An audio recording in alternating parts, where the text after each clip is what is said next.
A primeira coisa em um curso de eletrônica é você aprender a identificar os componentes eletrônicos. Aqui nós temos componentes que são muito semelhantes a outros. Por exemplo, os capacitores SMD, que são esses capacitores aqui, que eles se fixam na parte de cima da placa, né? Os capacitores antigos, eles perfuravam a placa e eram soldados por baixo. E você não pode confundir com as bobinas SMD, porque são um pouco semelhantes, o que diferencia na cor, né? E em alguns casos, aqui em algumas placas, tem a serigrafia, né?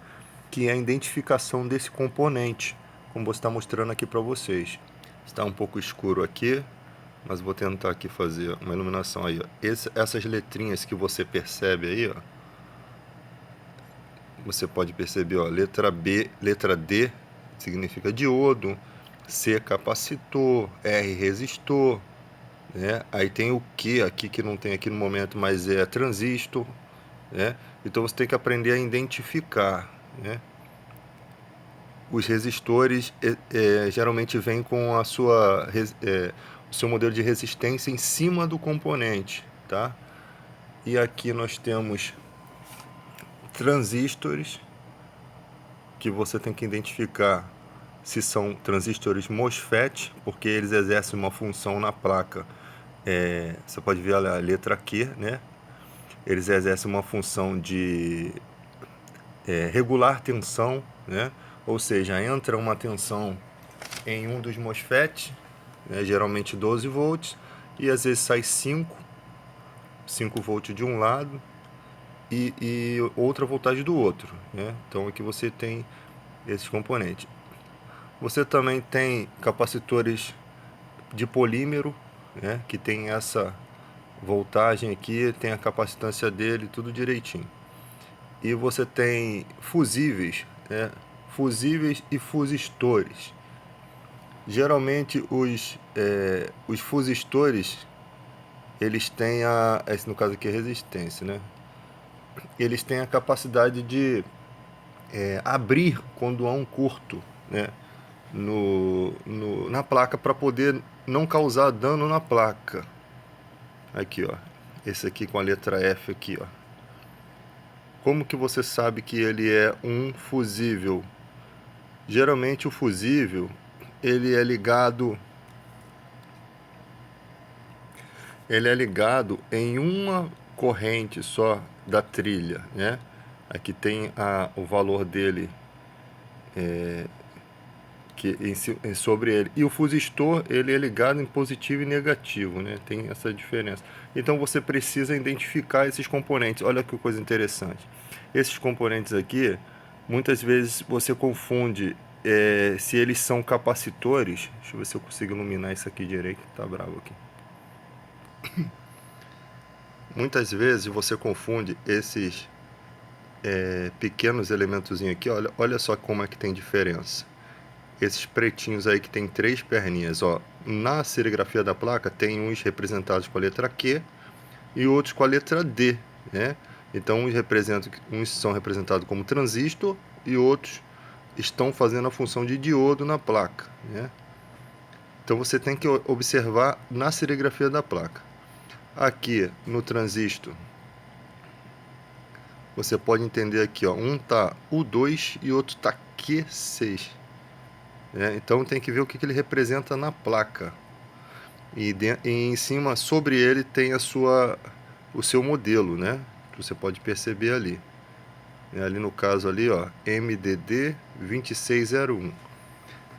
É muito importante você fazer a medição desses componentes fora da placa, tá? Se você identificou na placa que tem algum que está suspeitando de que há um problema, você identifica o fora da placa, né? Você faz a medição. Então você tem que saber fazer os desenhos, né?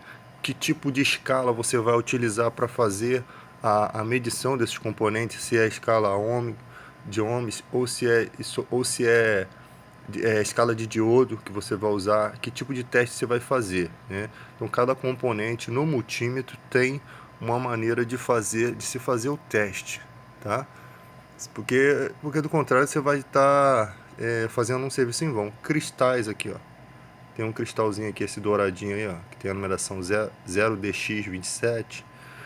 Mas os componentes mais importantes do circuito aqui, que geralmente apresentam mais problema, que você precisa estudar legal, são os transistores MOSFET, né? Porque eles que fazem o chaveamento da energia.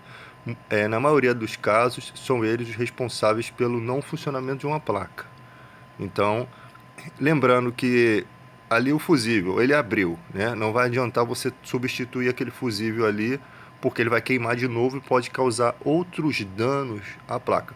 Então você precisa descobrir primeiramente qual é o MOSFET, né, que está apresentando o problema, não está chaveando, corrigiu o problema, depois você vai lá e muda o fusível, tá?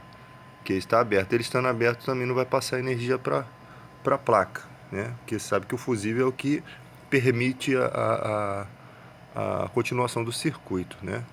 Então você tem mais ali, ó, modelos iguais.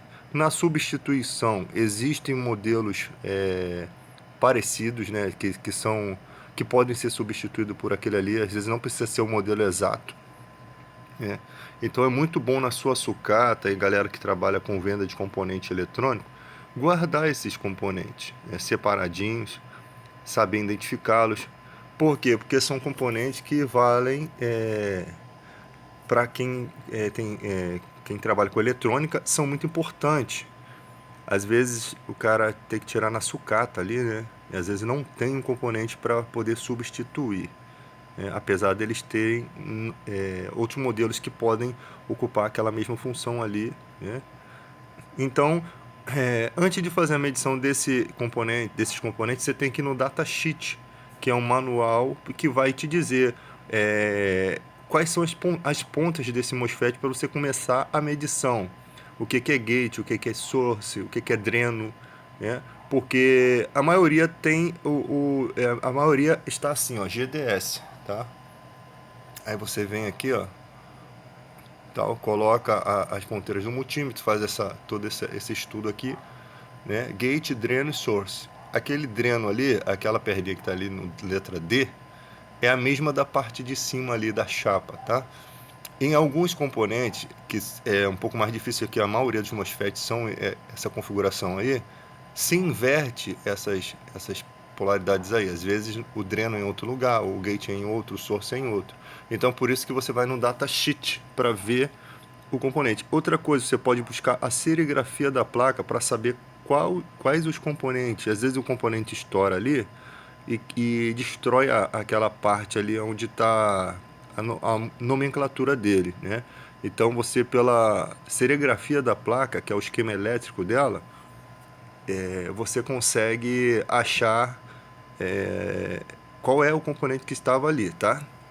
Outra coisa, você observa aí na questão da pasta térmica, você pode ver que ela caiu sobre os pequenos capacitores, os SMDs ali, ó.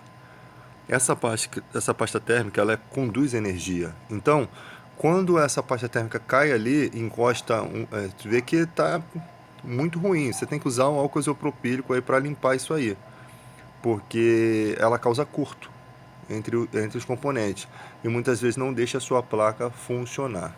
Sempre examinar os pinos da placa para ver se estão limpos, se não tem nenhum arrebenta estourado, né? Esses pininhos douradinhos aí que são folheados a ouro, né? Sempre fazer uma inspeção visual para saber se os componentes eletrônicos estão em perfeito estado, não estão oxidados, né? Se tiver oxidado, você passar até um pincelzinho, você arranca ele, né? Na hora de usar a estação de solda, você tem que aprender a umedecer esses componentes ao redor. Se quer tirar esse componente, por exemplo, esse componentezinho aqui, ó, pretinho aí, ó, que é um transistor. Se você quiser tirar ele com a estação de solda, se você não tiver prática para tirar, você vai ter que isolar os demais com fita Crepton, eu sei se é Crepton que fala, sei lá. Ou às vezes você joga um pouco de álcool isopropílico pelos lados para tirar somente aquele componente. Aí você tem que saber a temperatura certa para você não estourar ele e você tirar ele com rapidez, né? E depois você poder medi-lo fora e fazer a substituição. Então, Esses capacitores aqui, vocês são acostumados com o eletrolítico, que são aqueles pretinhos, né? Que mostram a capacitância e a voltagem também. Esses daqui são mais resistentes, porque são de polímero. Esse daí, ó, que você está vendo, encapsulado com a cor alumínio, né? Você dificilmente eles estouram, né? Dificilmente eles dão problema.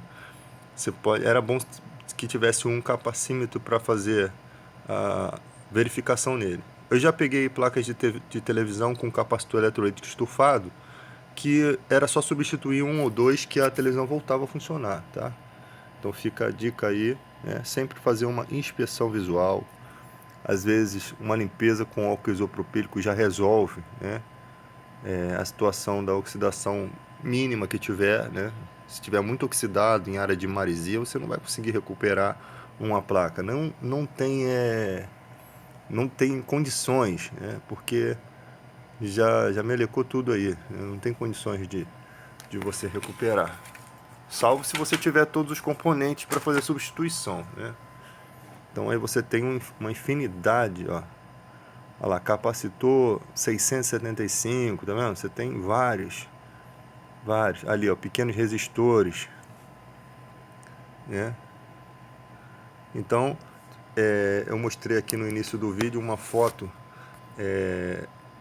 dos modelos aí, ó, de bobinas, para você não confundir, né? Essas bobinazinhas aqui da parte de baixo que tem enrolamento de cobre, elas geralmente você pode encontrar muito em HD de computador, né? Esses HDs de computador tem muitas dessas bobinas, ela tem identificação em cima, geralmente 1R que vem, né? 1R2, e aqui alguns modelos de capacitores CMDs. Olha só, são um pouco parecidos, o que diferencia um pouco são as cores, né? Mas para você ter uma noção. Então fica a dica aí, uma aula básica de eletrônica. Eu também estou aprendendo, e estou compartilhando aí um pouco desse conhecimento.